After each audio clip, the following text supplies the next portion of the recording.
It is. You let Coming a up goofy ass white dude in dance for this 39 minutes episode. at a press conference, and you telling me that? Like, here's the thing. See what I'm saying? He did not answer the question. All you do is still talk about Trump. Do you not know that helps Trump? So everyone here knows I love DL Hughley, right? Nah, I don't. I'm just saying that. I'm being funny. I do not like DL Hughley. Like, you know what, guys? I don't know DL Hughley. I think he's a hack. He's a hired hand. He's to help.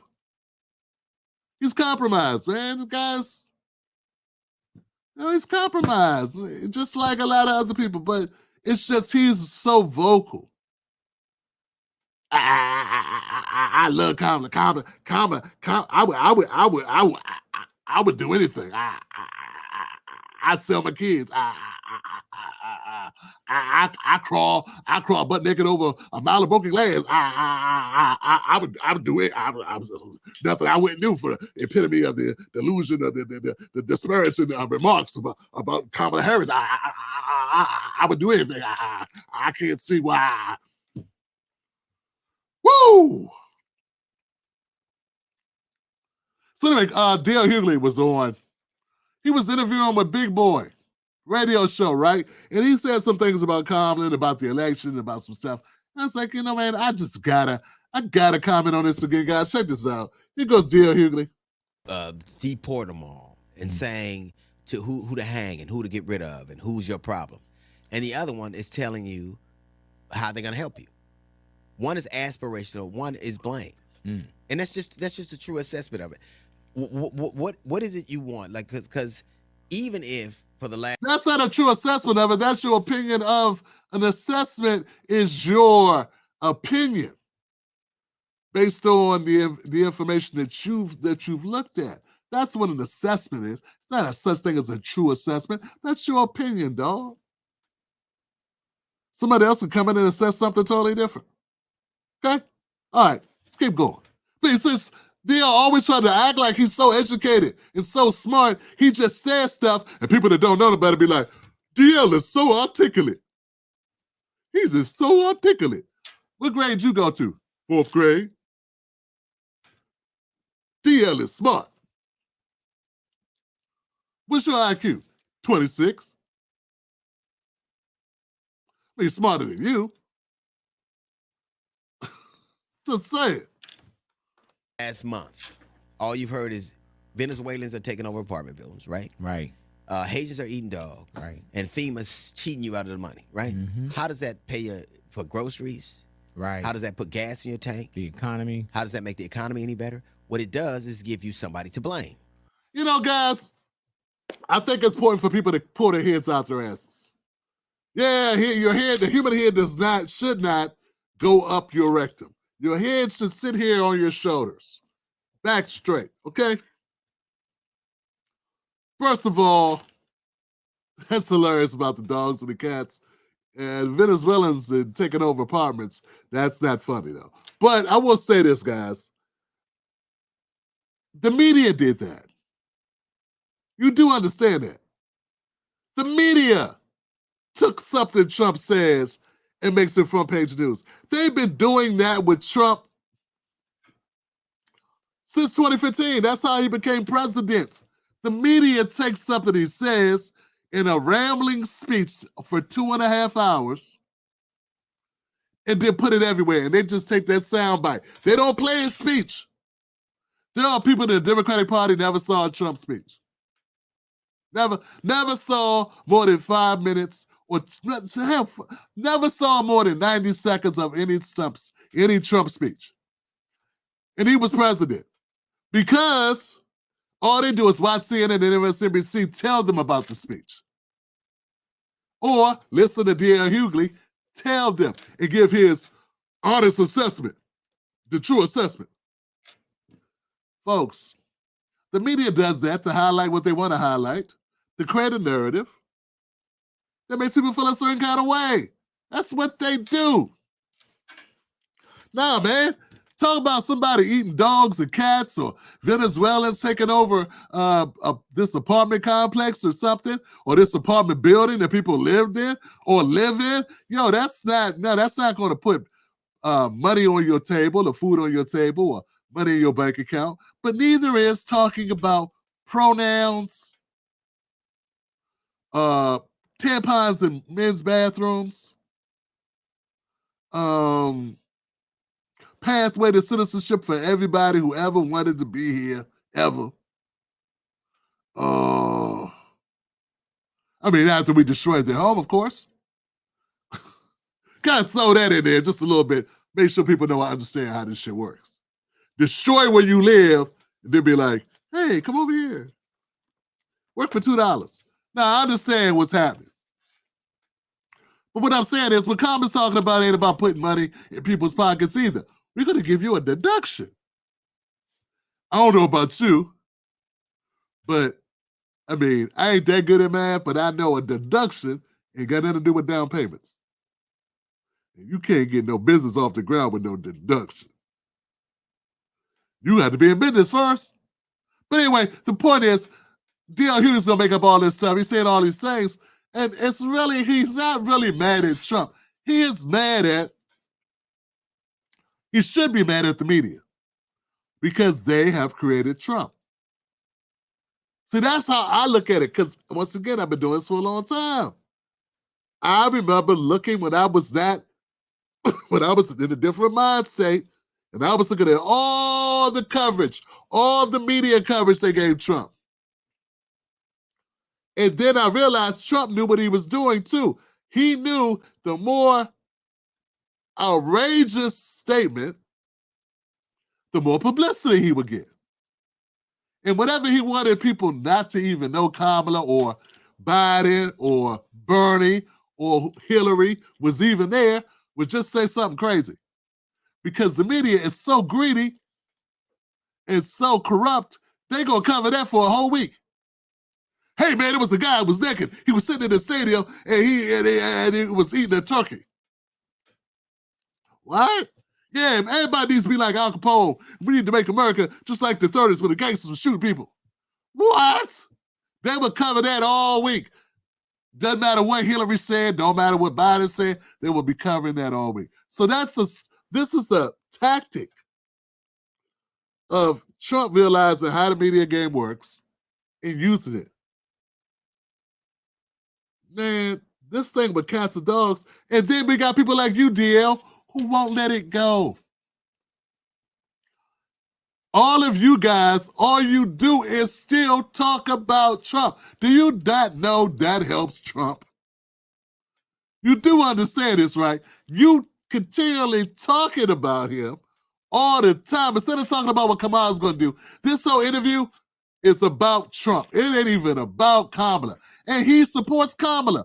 But instead of talking about Kamala and how great she is, he spent all his time talking about how ungreat Trump is.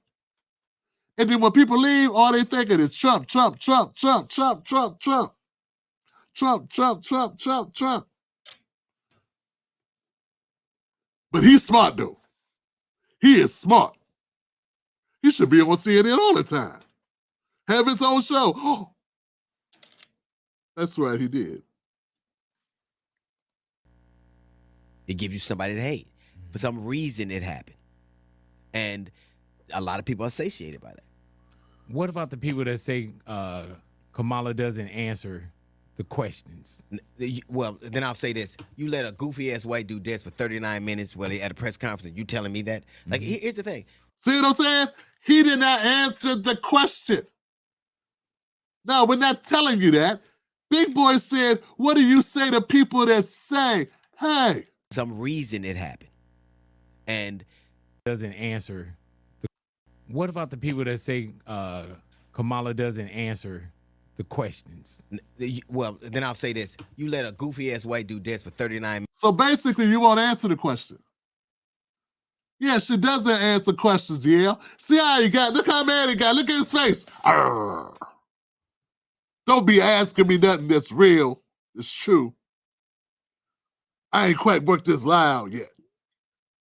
Haven't worked on that part yet.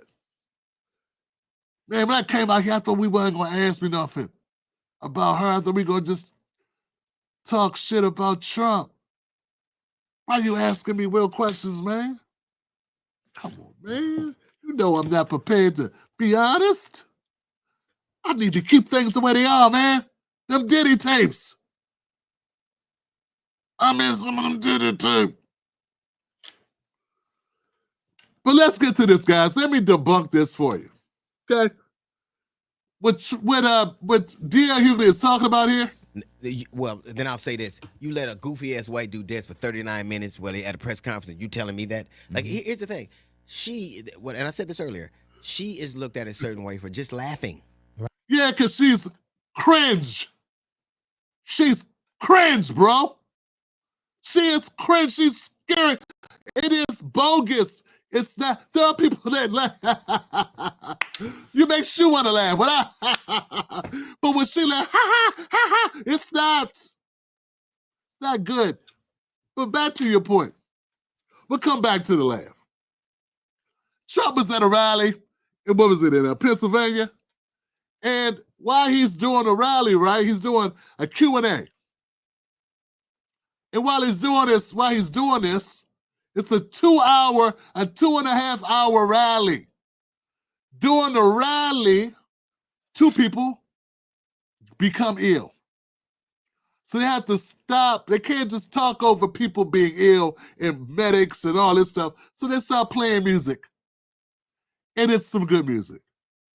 To them. And they start, Trump.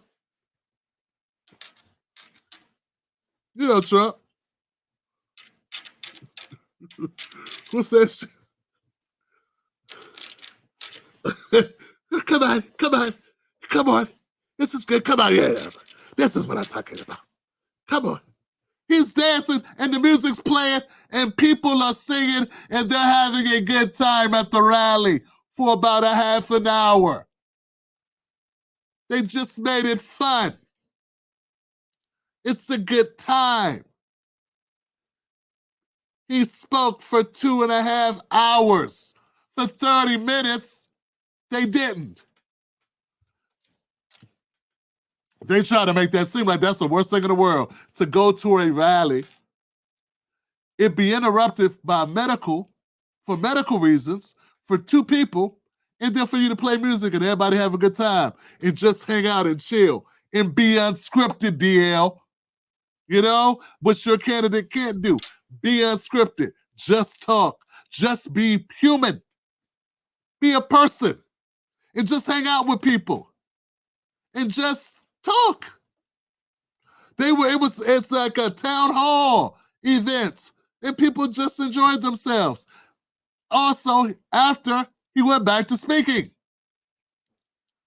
Okay, so that's the first thing. So this is fake news. And they've been riding this. They ain't got nothing else to say. This is fake news. That's the first thing. Fake news. This rally was a good time for people that went there. They enjoyed themselves, whatever. Here's the other thing. I did some research. I know, right? I always do research. Watch your mouth. But check this out. Do you know since September until like the first week of October, Trump has done about 30% more rallies than Kamala. Yeah, like 30% more. He's done, now this is up to the first week of October now. He's done, 21 rallies, and she's done 15. Okay, so he does longer rallies. He does longer rallies than Kamala.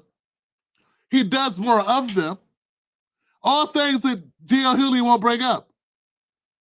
He won't bring up the fact that Kamala does less rallies. She spends less time on the stump when she's at rallies. And then she's scripted as hell. These are not positives. These are what we call negatives. And they're part of the reason why people do not connect with her. Once again, I think people that like Kamala don't like Kamala. They like the idea of anybody but Trump, and they like the idea of a woman. And some people like the idea of a black woman. And I guess some people might want the idea of an Indian woman. I don't know. But what you get what I'm saying? But it's not her. Because she can't go off book.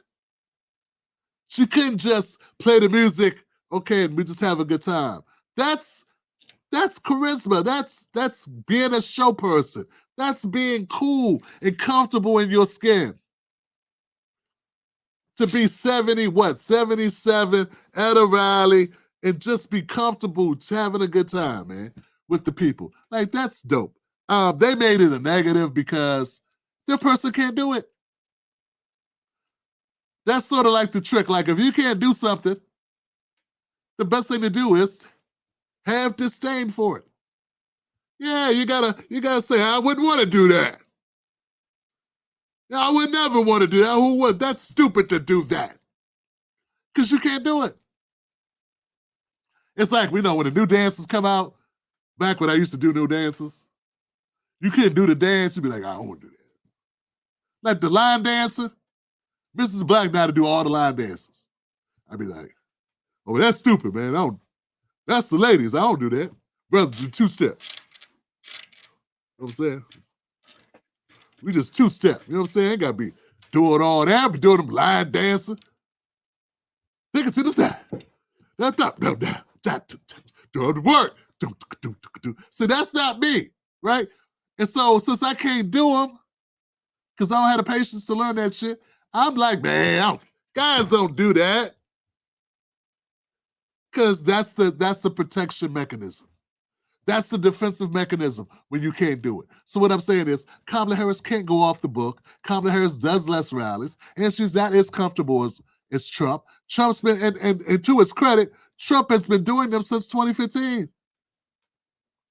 So he's so much more comfortable doing it, he don't give a damn. I come out here and do a show for 2 hours with no script, just a couple notes. I'm good. Everybody can't do that. Kamala can't do what I do. Okay? She can't do this. She can't come to y'all, or she would have been doing it. Because she could have had a podcast when she was VP. Why didn't she have a podcast and talk to people? Why wasn't Kamala on podcasts or shows the entire time she's been in office? Building a relationship with the black community, building a relationship with working people, building a relationship with all people, right? Why wasn't she already doing that? Is there some type of rule book that says a vice president can't go on podcasts, can't talk? Why didn't she do it? Because it's not her wheelhouse. She's used to things being given to her, like vice presidency, like nominations by the Democratic Party, DNC, nomination, Willie D, the D. You know what I'm saying? Like Willie Brown. I'm sorry, not Willie D. My bad, D. My bad, Willie. Willie Brown. So it is what it is. So this whole thing about this thing with DL Hughley, it's just horrible, guys. It's horrible. Right. Do you know why there is a psychology behind laughing? You ever heard of the story, the expression, more fun than a barrel of laughs? Mm-hmm. Well, that comes from parts of the Midwest and the South where black people had to laugh in barrels because white people didn't want to see them laughing. Gotcha. Damn. Because laughing seemed subversive to them. It seemed like, why are you laughing when there's so much you don't have to laugh about? It seemed like it was subversive. And you see that same thing in her. Remember how angry they would get when she would laugh? Mm-hmm. They would get mad. They would say, well, that's hysteria. Why is she laughing? That's signs of her senility. It's erratic for her to laugh. But that's... No, man, it's, dog, there's nothing funny. Nothing funny. First of all, this is the worst. This is the worst, right? This is what Democrats do. They take an actual thing that black people had to deal with, and they bastardize it. They manipulate it to use it for their own gain. DL Hughley is going to go back in history, grab something that happened in Jim Crow times, bring it forward 80 years later, and use it to help Kamala make an excuse for her being goofy and laughing when ain't shit funny. Get what I'm saying? He go back in time, laughing in the barrel. There's a saying that happened. I don't know if it happened, but I know I've heard about this Jim Crow, obscure Jim Crow law that black people couldn't laugh in public. White people be like, "What you laughing at? Y'all plotting?" Anyway, so you had to put your head in this barrel and laugh in the barrel. He's saying that Kamala can't laugh because it made people uncomfortable. No, she's scary. And she seems insincere. She does not seem genuine. And she laughs at things that aren't funny. Like, if someone makes a joke and you laugh, that makes sense. But if someone's talking and it's like, "Hey, man, how you doing, man? I'm doing okay, man. How's your day going, man? It's going okay. Yeah, man, it was a plane crash. It was a plane crash. A plane crash? Yeah." You be looking at him like, what the hell? That's Kamala. Kamala laughs at times that don't make sense to the normal person. And they're like, why is she laughing? Now, if you were at a Chris Tucker, I like Chris Tucker. Me and Mrs. Black went to see Chris Tucker last year. Funny guy at the MGM National, Harbor. Funny. When we saw Dave Chappelle, funny. If you at a Dave Chappelle concert or Chris Tucker concert, Corey Holcomb, shout out to 5150 Club, you there, you watching Corey turn it down, you can laugh. Nobody would be like, "Why is she laughing? She must be senile." Hell, you could be at a Bill Burr concert. You could be at a Bill Burr concert, a Theo Von concert, and you could laugh there. Be like, "That's funny. That's a good one, man. That's a good one." No one would be like, "What are you doing?" and laughing at the comedy show. But see, Kamala laughs when it doesn't make sense. And that makes people uncomfortable. And it seems phony as hell. And if you're the one talking, you're supposed to make other people laugh. You should not be laughing louder than everyone else all the damn time. These are rules of like society, DL Hughley. This is not because she black. This is, I'm Indian or whatever. This is not because she a woman. It's not because she a Democrat. There are rules. When she says something and she starts laughing and no one else is laughing, that's bad form, sir. If you're a person, she's a public figure, dude. She ain't learned this yet. If you're a public figure, slow down. Let other people laugh a little bit at your shit first. You should induce others into laughter. You should not be just laughing and I crack me up. And the other person's like, "I didn't see anything funny at all." I digress. It is shameful, guys. It's shameful that DL Hughley would sit here, use our trauma, use historical trauma of black people, drag it into a situation that has nothing to do with it, and use it to try to prop up his good friend Kamala Harris. That is something that is repugnant, disrespectful, shameful. And I'm tired of people saying that DL Hughley is someone that should be respected.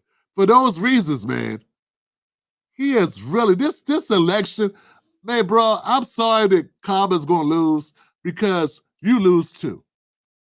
Yeah, DL, you lose too. You should lose all the respect that you were given and your place. You spent all your chips, baby. All your political capital has been spent. Big boy, this is a shame that you went along with this garbage, but I get it. It's all about the paper, right? Don't want to make enemies by being real. I started off this show and I said, what we try to do here is have as little filter as possible from here to here. from here to here. See? DL Hughley. Everything's contrived. That's called propaganda.